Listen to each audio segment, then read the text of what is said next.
तदेव लक्ष्मीपदे ते गृहीतां स्मरामि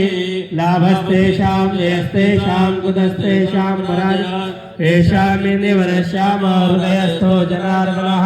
यत्र योगेश्वरः कृष्णो यत्र पार्थो धनुर्धरः तत्र श्रीविजयो भूतृध्रुवा निधिर्मतिर्मम अन्याः चिन्तयन्तो मां ये जनाः पर्युपासते तेषां नित्याभियुक्तानां योगक्षेममुहाम्यहम् ईश्वरते सकलकल्याणं भाजनं यत्र जायते पुरुषं तमजं नित्यं व्रजामि शरणं हरिं सर्वेश्वरं कार्येषु त्रयेषु भुवनेश्वरः देवादिशन्तु न नित्यं ब्रह्मणेशान जनार्दनः विनायकं मरों दण्डें दण्डवानिं च भैरवां वन्दे काशीं वहङ्गका भवानी मणिकर्णिका उवक्रतुं नमः महाकाय सूर्यकोटि समप्रभा निर्विघ्नं कुरु मे देव सर्वकार्येषु सर्वदा आपदामपहर्तारं दातारं सर्वसम्पदां लोकाभिरामं श्रीरामं भूयो भूयो नमाम्यहम् विनायकं गुरुं भानुं ब्रह्मा विष्णु महेश्वरान् सरस्वती प्रणम्यामो सर्वकार्यार्थसिद्धये सिद्धिबुद्धि सहिताय श्रीमन्महागणाधिपतये महागणाधिपतये नमः प्रार्थना पूर्वक नमस्कार।